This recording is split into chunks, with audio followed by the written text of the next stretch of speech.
ఆదిలాబాద్ రైతుల ఆందోళన జోగురామన్న అక్రమ అరెస్టుకు సంబంధించి మరింత సమాచారం మా ప్రతినిధి రాజు అందిస్తారు. రాజు, ఉదయం నుంచి కూడా ఆదిలాబాద్ లో ఉద్రిక్త వాతావరణం చోటు చేసుకుంది.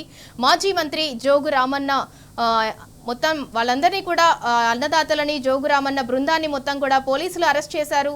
ఎమ్మెల్యేలు ఎంపీల నివాసాల ముట్టడికి వెళ్తున్న వారందరినీ కూడా అడ్డుకున్నారు. అక్కడంతా కూడా ఉదయం నుంచి ఉద్రిక్త వాతావరణం చోటు చేసుకుంది. దానికి సంబంధించి పూర్తి డీటెయిల్స్ ఏంటి? సింధూరా, రైతాంగం ఎదుర్కొంటున్న సమస్యలపై బీఆర్ఎస్ పార్టీ చేపట్టిన పోరుబాట కార్యక్రమంలో భాగంగా ఈరోజు బీజేపీకి చెందిన ఎంపీ నగేష్ ఇంటిని, అలాగే బీజేపీకి చెందిన స్థానిక ఎమ్మెల్యే పాయల్ శంకర్ ఇంటి ముట్టడించేందుకు బీఆర్ఎస్ పార్టీ జిల్లా అధ్యక్షుడు మాజీ మంత్రి జోగురామన్న పిలుపునివ్వడం జరిగింది. ఈరోజు జోగురామన్ ఇచ్చిన పిలుపు మేరకు బీఆర్ఎస్ పార్టీకి సంబంధించిన నాయకులు, కార్యకర్తలు, రైతులు పెద్ద ఎత్తున పార్టీ కార్యాలయం చేరుకోవడం జరిగింది. పార్టీ కార్యాలయం నుంచి ఎమ్మెల్యే క్యాంప్ కార్యాలయాన్ని ముట్టడించేందుకు వెళ్తున్న సమయంలో పోలీసులు జోగురామన్నతో పాటు బీఆర్ఎస్ నాయకులను, కార్యకర్తలను, రైతులను అడ్డుకోవడం జరిగింది. దీంతో తీవ్ర ఉద్రిక్త పరిస్థితులు నెలకొన్నాయి. జోగురామన్ను అరెస్ట్ చేయడంతో ఒకసారిగా ఉద్రిక్త పరిస్థితులు ఏర్పడ్డాయి. జోగురామన్ను అరెస్ట్ చేసి 1 టౌన్ పోలీస్ స్టేషన్ తరలించింది. ఈ సందర్భంగా జరిగిన తోపులాటలో ఇద్దరు రైతులకు, బీఆర్ఎస్ పార్టీకి సంబంధించిన కార్యకర్తలకు కూడా గాయాలు కావడం జరిగింది. జోగురామన్ 1 టౌన్లోనే బైఠాయించడం జరిగింది. తన నిరసన వ్యక్తం చేయడానికి ప్రస్తుతం ఈ ఆందోళనకు సంబంధించి మరిన్ని వివరాలు మనతో మాట్లాడడానికి బీఆర్ఎస్ పార్టీ జిల్లా అధ్యక్షుడు మాజీ మంత్రి జోగురామన్న గారు మనతో ఉన్నారు. సార్ చెప్పండి, ఈ పోలీసుల తీరును కానీ, ఈ ప్రభుత్వ తీరును, ఎంపీ ఎమ్మెల్యేల తీరును ఏ విధంగా అర్థం చేసుకోవచ్చు? ఈ సమస్య పరిష్కారానికి ప్రభుత్వం ఎలాంటి చర్యలు తీసుకోవాలా?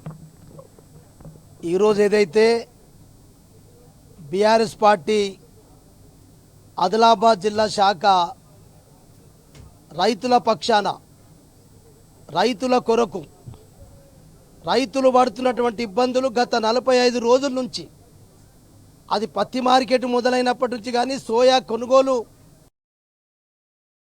కూడా బీఆర్ఎస్ పార్టీ కేసీఆర్ గారి నాయకత్వంలో రైతులకు మనోధైర్యం ఇస్తూ, మీరు మనోధైర్యాన్ని కోల్పోవద్దు, రైతుల వెంట బీఆర్ఎస్ పార్టీ కేసీఆర్ ఉంటాడని చెప్పి అనేక రోజుల నుంచి అనేక నిరసన కార్యక్రమాలు చేస్తున్నాం.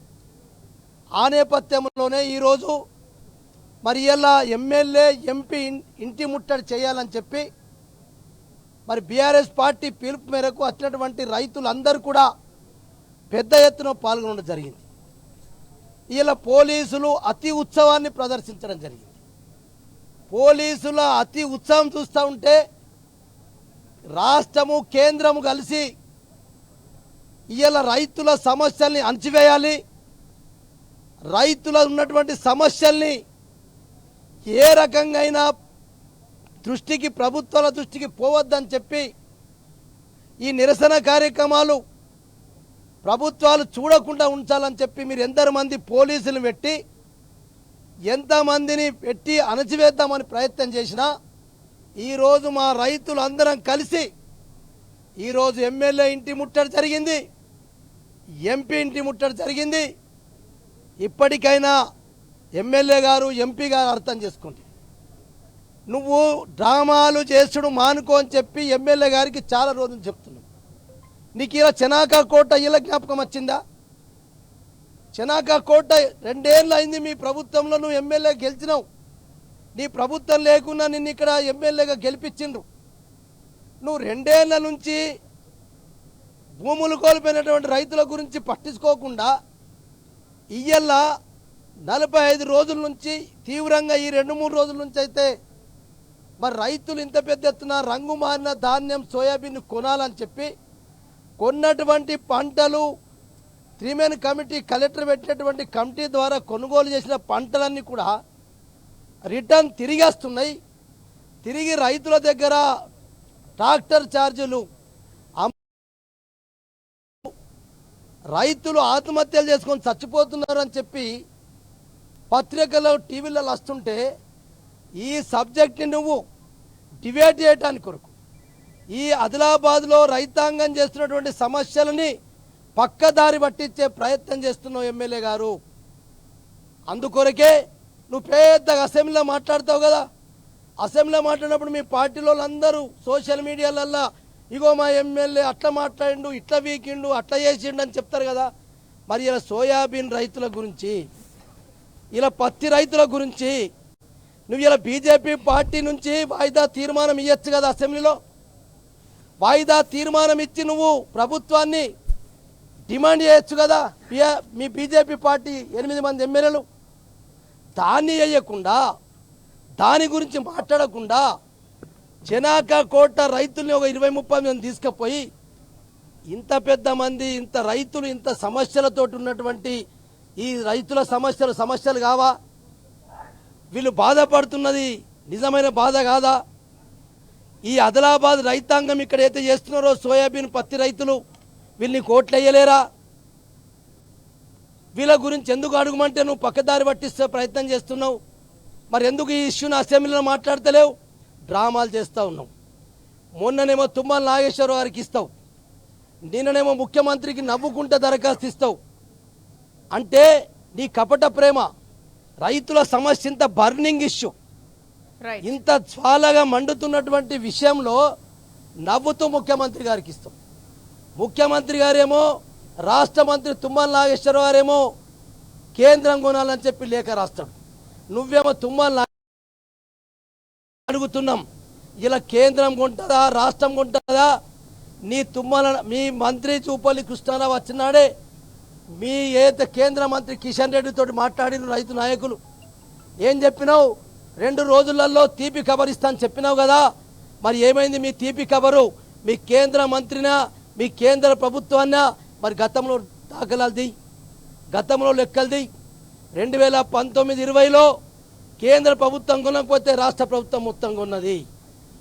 2023-24లో రాష్ట్ర ప్రభుత్వమే మొత్తం కొన్నది, కేంద్ర ప్రభుత్వం కొనలే.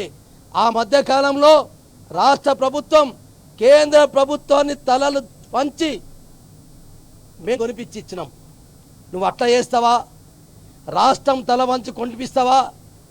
లేకుంటే రాష్ట్ర ప్రభుత్వం కేంద్రం తల వంచి కొనిపిస్తుందా? ఇది ఎమ్మెల్యే ఎంపీ బాధ్యత.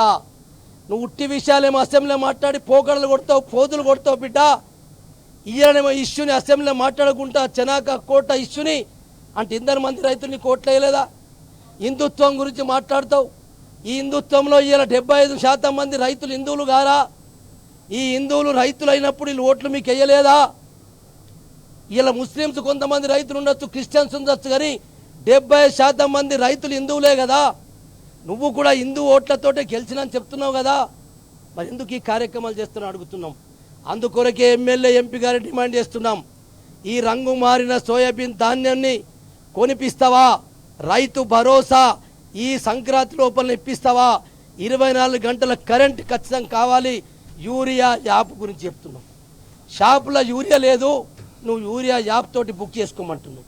షాపులో యూరియానే స్టాక్ లేనప్పుడు ఎక్కడ చేసుకుంటారు బిడ్డ? ఈ చూతా బనాంచే దందలు ఈ కేంద్రం రాష్ట్రం కలిసి రైతులను మోసం చేస్తుంది. కాబట్టి ఇప్పటికైనా బీఆర్ఎస్ పార్టీ పక్షాన, రైతుల పక్షాన మేము డిమాండ్ చేస్తూ ఉన్నాం. లేదా రంగు మారిన ధాన్యాన్ని కొనిపించి ఈ రైతులు పడుతున్న కష్టాలన్నిటి కూడా రైతు భరోసా కానీ, కిసాన్ యాప్ కానీ, యూరియా యాప్ కానీ ఎత్తివేసేదాకా మా పోరాటం ఆగదు. లేకపోతే రైతులకు క్షమాపణ చెప్తారా ఎంపీ ఎమ్మెల్యే? లేకపోతే మీ పదవులకు మీ పార్టీలకు రాజీనామా చేస్తారా?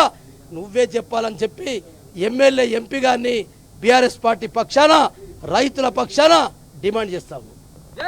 మొత్తానికి ఇప్పటికైనా కేంద్ర రాష్ట్ర ప్రభుత్వాలు రంగు మారిన ధాన్యాన్ని వెంటనే కొనుగోలు చేయాలని, అలాగే సోయా పంటను కొనుగోలు చేయాలని, అలాగే రైతాంగ సమస్యలు పూర్తిగా పరిష్కారమయ్యే వరకు బీఆర్ఎస్ పార్టీ అన్నదాతలకు అండగా ఉంటుందని, చాతగాని ఎంపీ ఎమ్మెల్యేలు తమ ఈ రైతుల సమస్యలను పరిష్కరించాలని పక్షంలో తమ పదవులకు రాజీనామా చేయాలని, లేకపోతే మాత్రము తమ ఆందోళన మాత్రము అన్నదాతల పక్షాన యథావిధంగా కొనసాగుతుందని, రైతులకు పూర్తి స్థాయిలో న్యాయం జరిగే వరకు బీఆర్ఎస్ పార్టీ జిల్లాలో బీఆర్ఎస్ నాయకులు, కార్యకర్తలు రైతుల వెంట ఉంటారని జోగురామన్ గారు చెప్తున్నారు. Vote studio. Right, thank you Raju.